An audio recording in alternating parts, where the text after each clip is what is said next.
No espero, ni pido que alguien crea en el extraño, aunque simple relato que me dispongo a escribir. Loco estaría si lo esperara, cuando mis sentidos rechazan su propia evidencia. Pero no estoy loco, y sé muy bien que esto no es un sueño. Mañana voy a morir, y quisiera aliviar hoy mi alma. Mi propósito inmediato consiste en poner de manifiesto, simple, sucintamente y sin comentarios, una serie de episodios domésticos. Las consecuencias de esos episodios me han aterrorizado, me han torturado y por fin me han destruido. Pero no intentaré explicarlos. Si para mí han sido horribles, para otros resultarán menos espantosos que barrocos. Más adelante, tal vez, aparecerá alguien cuya inteligencia reduzca mis fantasmas a lugares comunes. Una inteligencia más serena, más lógica y mucho menos excitable que la mía. Capaz de ver en las circunstancias que temerosamente describiré una vulgar sucesión de causas y efectos naturales. Desde la infancia me destaqué por la docilidad y bondad de mi carácter. La ternura que abrigaba mi corazón era tan grande que llegaba a convertirme en objeto de burla para mis compañeros. Me gustaban especialmente los animales y mis padres me permitían tener una gran variedad. Pasaba a su lado la mayor parte del tiempo y jamás me sentía más feliz que cuando les daba de comer y los acariciaba. Este rasgo de mi carácter creció conmigo y cuando llegué a la virilidad se convirtió en una de mis principales fuentes de placer. Aquellos que alguna vez han experimentado cariño hacia un perro fiel y sagaz no necesitan que me molesten explicarles la naturaleza o la intensidad de la retribución que recibía. Hay algo en el generoso y abnegado amor de un animal que llega directamente al corazón, de aquel que con frecuencia ha probado la falsa amistad y la frágil fidelidad del hombre. Me casé joven y tuve la alegría de que mi esposa compartiera mis preferencias. Al observar mi gusto por los animales domésticos, no perdía oportunidad de procurarme los más agradables de entre ellos. Teníamos pájaros, peces de colores, un hermoso perro, conejos, un monito y un gato. Este último era un animal de notable tamaño y hermosura, completamente negro y de una sagacidad asombrosa. Al referirse a su inteligencia, mi mujer, que en el fondo era un poco supersticiosa, aludía con frecuencia a la antigua creencia popular de que todos los gatos negros son brujas metamorfoseadas. No quiero decir que lo creyera seriamente, y solo menciono la cosa porque acabo de recordarla. Plutón, tal era el nombre del gato, se había convertido en mi favorito y mi camarada. Solo yo le daba de comer y él me seguía por todas partes en casa. Me costaba mucho impedir que anduviera tras de mí en la calle. Nuestra amistad duró así varios años, en el curso de los cuales enrojezco al confesarlo. Mi temperamento y mi carácter se alteraron radicalmente por culpa del demonio. Intemperancia. Día a día me fui volviendo más melancólico, irritable e indiferente hacia los sentimientos ajenos. Llegué incluso a hablar descomedidamente a mi mujer y terminé por infligirle violencias personales. Mis favoritos, claro está, sintieron igualmente el cambio de mi carácter. No solo los descuidaba, sino que llegué a hacerles daño Hacia Plutón, sin embargo, conservé suficiente consideración como para abstenerme de maltratarlo, cosa que hacía con los conejos, el mono y hasta el perro cuando por casualidad o movidos por el afecto se cruzaban en mi camino. Mi enfermedad, empero, se agravaba. Pues qué enfermedad es comparable al alcohol. Y finalmente el mismo Plutón, que ya estaba viejo y por tanto algo enojadizo, empezó a sufrir las consecuencias de mi mal humor.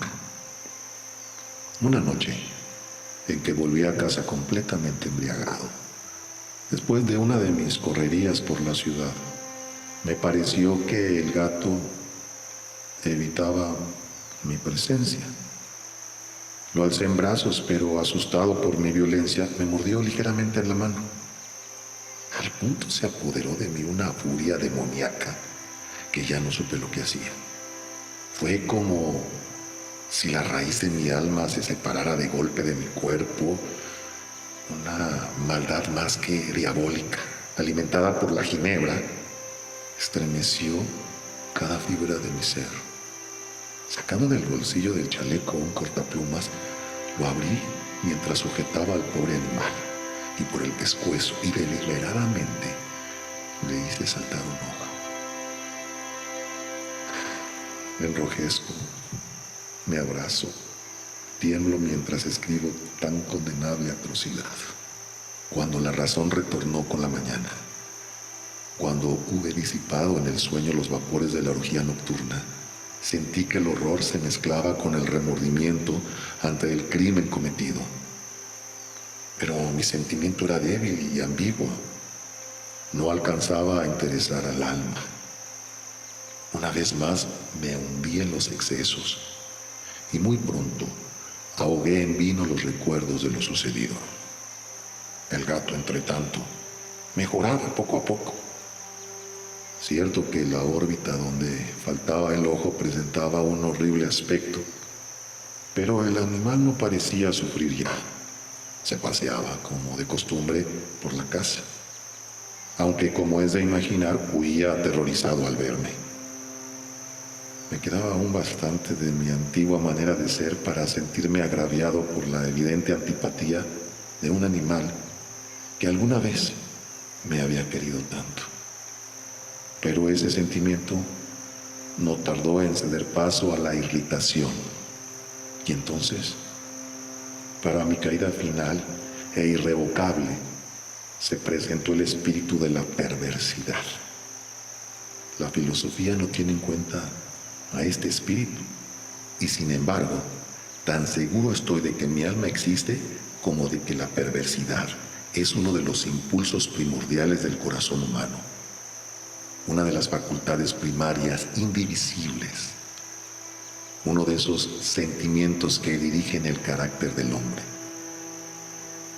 ¿Quién no se ha sorprendido a sí mismo 100 veces en momentos en que cometía una acción tonta o malvada por la simple razón de que no debía cometerla?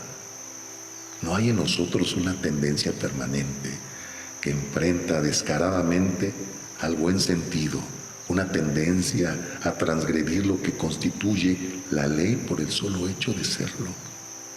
Este espíritu de perversidad se presentó, como he dicho, en mi caída final.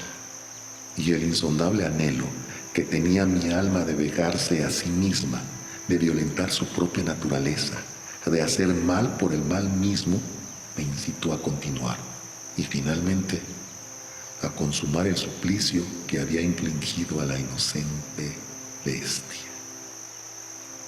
Una mañana, obrando a sangre fría, le pasé un lazo por el pescuezo y lo ahorqué en la rama de un árbol. Lo ahorqué mientras las lágrimas manaban de mis ojos y el más amargo remordimiento me apretaba el corazón. Lo ahorqué porque recordaba que me había querido y porque estaba seguro de que no me había dado motivo para matarlo. Lo ahorqué porque sabía que al hacerlo cometía un pecado mortal, que comprometería mi alma hasta llevarla, si ello fuera posible, más allá del alcance de la infinita misericordia del Dios más misericordioso y más terrible. La noche de aquel mismo día en que cometí tan cruel acción, me despertaron gritos de incendio. Las cortinas de mi cama eran una llama viva y toda la casa estaba ardiendo.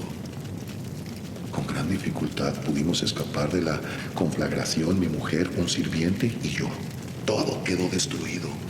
Mis bienes terrenales se perdieron y desde ese momento tuve que resignarme a la desesperanza. No incurriré en la debilidad de establecer una relación de causa y efecto entre el desastre y mi criminal acción. Pero estoy detallando una cadena de hechos y no quiero dejar ningún eslabón incompleto. Al día siguiente del incendio, acudí a visitar las ruinas. Salvo una, las paredes se habían desplomado.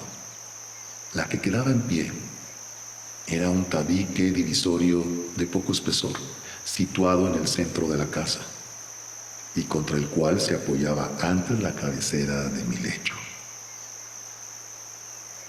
El enlucido había quedado a salvo de la acción del fuego, cosa que atribuía a su reciente aplicación. Una densa muchedumbre habíase reunido frente a la pared y varias personas parecían examinar parte de la misma con gran atención y detalle. Las palabras extraño, curioso y otras similares excitaron mi curiosidad. Al aproximarme, vi que en la blanca superficie, grabada como un bajo relieve, aparecía la imagen de un gigantesco gato. El contorno tenía una nitidez verdaderamente maravillosa. Había una soga alrededor del pescuezo del animal. Al descubrir esta aparición, ya que no podía considerarla otra cosa, me sentí dominado por el asombro y el terror. Pero la reflexión vino luego en mi ayuda. Recordé que había ahorcado al gato en un jardín contiguo a la casa. Al producirse la alarma del incendio, la multitud había invadido inmediatamente el jardín. Alguien debió de cortar la soga y tirar al gato en mi habitación por la ventana abierta. Sin duda habían tratado de despertarme en esa forma. Probablemente la caída de las paredes comprimió a la víctima de mi crueldad contra el enlucido recién aplicado, cuya cal, junto con la acción de las llamas y el amoníaco del cadáver, produjo la imagen que acababa de ver. Si bien en esta forma quedó satisfecha mi razón, ya que no mi conciencia, sobre el extraño episodio, lo ocurrido impresionó profundamente mi imaginación. Durante muchos meses no pude librarme del fantasma del gato, y en todo ese tiempo dominó mi espíritu un sentimiento informe que se parecía, sin serlo, al remordimiento. Llegué al punto de lamentar la pérdida del animal y buscar, en los viles antros que habitualmente frecuentaba, algún otro de la misma especie y apariencia que pudiera ocupar su lugar. Una noche, en que borracho a medias me hallaba en una taberna más que infame, reclamó mi atención algo negro, posado sobre uno de los enormes toneles de ginebra que constituían el principal moblaje del lugar. Durante algunos minutos había estado mirando dicho tonel y me sorprendió no haber advertido antes la presencia de la mancha negra en lo alto. Me aproximé y la toqué con la mano. Era un gato negro muy grande, tan grande como Plutón, y absolutamente igual a este, salvo un detalle. Plutón no tenía el menor pelo blanco en el cuerpo, mientras este gato mostraba una vasta, aunque indefinida mancha blanca que le cubría casi todo el pecho. Al sentirse acariciado, se enderezó prontamente, ronroneando con fuerza, se frotó contra mi mano y pareció encantado de mis atenciones. Acababa, pues, de encontrar el animal que precisamente andaba buscando. De inmediato propuse su compra al tabernero, pero me contestó que el animal no era suyo y que jamás lo había visto antes ni sabía nada de él. Continué acariciando al gato, y cuando me disponía a volver a casa, el animal pareció dispuesto a acompañarme. Le permití que lo hiciera, deteniéndome una y otra vez para inclinarme y acariciarlo. Cuando estuvo en casa, se acostumbró a ella de inmediato y se convirtió en el gran favorito de mi mujer. Por mi parte, pronto sentí nacer en mí una antipatía hacia aquel animal. Era exactamente lo contrario de lo que había anticipado, pero sin que pueda decir cómo ni por qué. Su marcado cariño por mí me disgustaba y me fatigaba. Gradualmente, el sentimiento de disgusto y fatiga creció hasta alcanzar la amargura del odio. Evitaba encontrarme con el animal.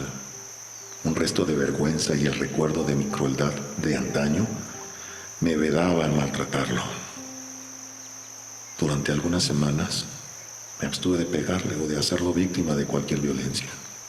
Pero gradualmente, muy gradualmente, llegué a mirarlo con inexpresable odio y a huir en silencio de su detestable presencia como si fuera una emanación de la peste.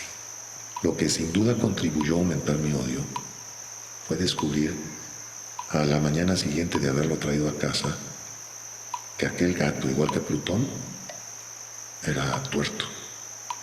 Esta circunstancia fue precisamente la que lo hizo más grato a mi mujer, quien, como ya dije, poseía en alto grado esos sentimientos humanitarios que alguna vez habían sido mi rasgo distintivo y la fuente de mis placeres más simples y más puros. El cariño del gato por mí parecía aumentar en el mismo grado que mi aversión.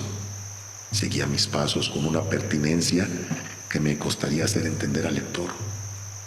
Donde quiera que me sentara, venía a ovillarse bajo mi silla o saltaba a mis rodillas, prodigándome sus odiosas caricias. Si echaba a caminar, se metía entre mis pies amenazando con hacerme caer, o bien clavaba sus largas y afiladas uñas en mis ropas para poder trepar hasta mi pecho. En esos momentos, aunque ansiaba aniquilarlo de un solo golpe, me sentía paralizado por el recuerdo de mi primer crimen, pero sobre todo, quiero confesarlo ahora mismo, por un espantoso temor al animal. Aquel temor no era precisamente miedo de un mal físico, y sin embargo, me sería imposible definirlo de otra manera. Me siento casi avergonzado de reconocer que el terror, el espanto que aquel animal me inspiraba, era intensificado por una de las más insensatas quimeras que sería dado concebir. Más de una vez mi mujer me había llamado la atención sobre la forma de la mancha blanca de la cual ya he hablado y que constituía la única diferencia entre el extraño animal y el que yo había matado. El lector recordará que esta mancha, aunque grande, me había parecido al principio de forma indefinida, pero gradualmente, de manera tan imperceptible que mi razón luchó durante largo tiempo para rechazarla como fantástica, la mancha fue asumiendo un contorno de rigurosa precisión. Representaba ahora algo que me estremezco al nombrar, y por ello odiaba, temía y hubiera querido librarme del monstruo si hubiese sido capaz de atreverme. Representaba, la imagen de una cosa atroz, siniestra. La imagen del patíbulo. Lúgubre y terrible máquina del horror y del crimen, de la agonía y de la muerte. Me sentí entonces más miserable que todas las miserias humanas. Pensar que una bestia, cuyo semejante había yo destruido desdeñosamente, una bestia era capaz de producir tan insoportable angustia en un hombre creado a imagen y semejanza de Dios. Ni de día ni de noche pude ya gozar de la bendición del reposo. De día, aquella criatura no me dejaba un instante solo. De noche, despertaba hora a hora de los más horrorosos sueños para sentir el ardiente aliento de la cosa en mi rostro y su terrible peso, pesadilla encarnada de lo que no me era posible desprenderme, apoyado enteramente sobre mi corazón. Bajo el agobio de tormentos semejantes, sucumbió en mí lo poco que me quedaba de bueno. Solo los malos pensamientos disfrutaban ya de mi intimidad, los más tenebrosos, los más perversos pensamientos. La melancolía habitual de mi humor creció hasta convertirse en aborrecimiento de todo lo que me rodeaba y de la entera humanidad. Y mi pobre mujer, que de nada se quejaba, llegó a ser habitual y paciente víctima de los repentinos y frecuentes arrebatos de ciega cólera a que me abandonaba. Cierto día, para cumplir una tarea doméstica, me acompañó al sótano de la vieja casa donde nuestra pobreza nos obligaba a vivir. El gato me siguió mientras bajaba la empinada escalera y estuvo a punto de tirarme de cabeza abajo, lo cual me exasperó hasta la locura. Alzando un hacha y olvidando en mi rabia los pueriles temores que hasta entonces había detenido mi mano, descargué un golpe que hubiera matado instantáneamente al animal de haberlo alcanzado. Pero la mano de mi mujer detuvo su trayectoria. Entonces, llevado por su intervención a una rabia más que demoníaca, me zafé de su brazo y le hundí el hacha en la cabeza. Sin un solo quejido, cayó muerta a mis pies. Cumplido este espantoso asesinato, me entregué al punto y con toda sangre fría a la tarea de ocultar el cadáver. Sabía que era imposible sacarlo de casa, tanto de día como de noche, sin correr el riesgo de que algún vecino me observara. Diversos proyectos cruzaron mi mente. Por un momento pensé en descuartizar el cuerpo y quemar los pedazos. Luego se me ocurrió cavar una tumba en el piso del sótano. Pensé también si no convenía arrojar el cuerpo al pozo del patio o meterlo en un cajón, como si se tratara de una mercadería común, y llamar a un mozo de cordel para que lo retirara de casa. Pero al fin di con lo que me pareció el mejor expediente y decidí emparedar el cadáver en el sótano, tal como se dice que los monjes de la Edad Media emparedaban a sus víctimas. El sótano se adaptaba bien a este propósito. Sus muros eran de material poco resistente y estaban recién revocados con un mortero ordinario que la humedad de la atmósfera no había dejado endurecer. Además, en una de las paredes se veía la saliencia de una falsa chimenea, la cual había sido rellenada y tratada de manera semejante al resto del sótano. Sin lugar a dudas, sería muy fácil sacar los ladrillos en esa parte, introducir el cadáver y tapar el agujero como antes, de manera que ninguna mirada pudiese descubrir algo sospechoso. No me equivocaba en mis cálculos. Fácilmente saqué los ladrillos con ayuda de una palanca y luego de colocar cuidadosamente el cuerpo contra la pared interna, lo mantuve en esa posición mientras aplicaba de nuevo la mampostería en su forma original. Después de procurarme argamasa, arena y cerda, preparé un enlucido que no se distinguía del anterior y revoqué cuidadosamente el nuevo enladrillado. Concluida la tarea, me sentí seguro de que todo estaba bien. La pared no mostraba la menor señal de haber sido tocada. había barrido hasta el menor fragmento de material suelto. Miré en tono triunfante y me dije, aquí por lo menos no he trabajado en vano. Mi paso siguiente consistió en buscar a la bestia causante de tanta desgracia, pues al final me había decidido a matarla. Si en aquel momento el gato hubiera surgido ante mí, su destino habría quedado sellado.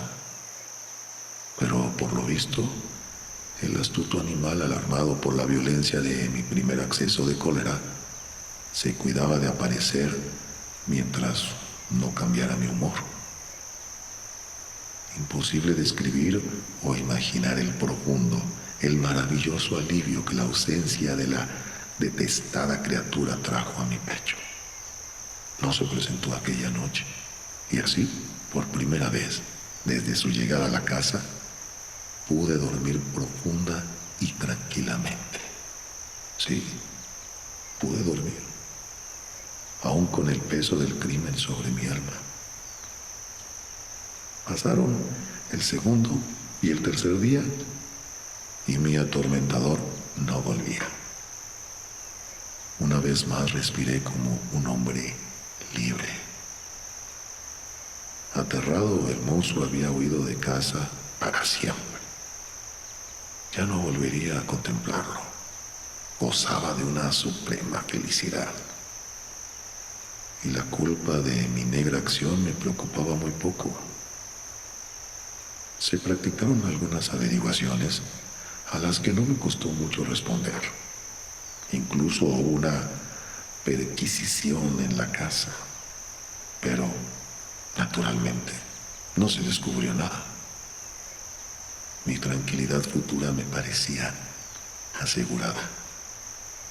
Al cuarto día del asesinato, un grupo de policías se presentó inesperadamente y procedió a una nueva y rigurosa inspección. Convencido de que mi escondrijo era impenetrable, no sentí la más leve inquietud. Los oficiales me pidieron que los acompañara en su examen. No dejaron un hueco, ni rincón sin revisar. Al final, por tercera o cuarta vez, bajaron al sótano. Lo seguí, sin que me temblara un solo músculo. Mi corazón latía tranquilamente, como el de aquel que duerme en la inocencia. Me pasé de un lado al otro del sótano. Había cruzado los brazos sobre el pecho y andaba tranquilamente de aquí para allá. Los policías estaban completamente satisfechos y se disponían a marcharse. La alegría de mi corazón era demasiado grande para reprimirla. Ardía en deseos de decirles por lo menos una palabra como prueba de triunfo y confirmar doblemente mi inocencia. Caballeros, dije, por fin, cuando el grupo subía la escalera, me alegro mucho de haber disipado sus sospechas. Les deseo felicidad y un poco más de cortesía. Dicho sea de paso, caballeros, esta casa está muy bien construida. En mi frenético deseo de decir alguna cosa con naturalidad, casi no me daba cuenta de mis palabras. Repito que es una casa de excelente construcción. Estas paredes. ¿Ya se marchan ustedes, caballeros? Tienen una gran solidez. Y entonces, arrastrado por mis propias bravatas, golpeé fuertemente con el bastón que llevaba en la mano sobre la pared del enladrillado, tras de la cual se hallaba el cadáver de la esposa de mi corazón. Que Dios me proteja y me libre de las garras del archidemonio. Apenas había cesado el eco de mis golpes, cuando una voz respondió desde adentro de la tumba. Un quejido, sordo y entrecortado al comienzo, semejante al sollozar de un niño, que luego creció rápidamente hasta convertirse en un largo, agudo y continuo alarido, anormal como inhumano, un aullido, un clamor de lamentación, mitad de horror, mitad de triunfo, como solo puede haber brotado en el infierno de la garganta de los condenados en su agonía y de los demonios exultantes en la condenación. Hablar de lo que pensé en ese momento sería locura. Presa de vértigo, fui tambaleándome hasta la pared opuesta. Por un instante el grupo de hombres en la escalera quedó paralizado por el terror. Luego, una docena de robustos brazos atacaron la pared que cayó de una pieza. El cadáver, ya muy corrompido y manchado de sangre coagulada, apareció de pie ante los ojos de los espectadores. Sobre su cabeza, con la roja boca abierta y el único ojo como de fuego, estaba agazapada la horrible bestia cuya astucia me había inducido al asesinato y cuya voz delatadora me entregaba al verdugo. Había emparedado al monstruo en la tumba.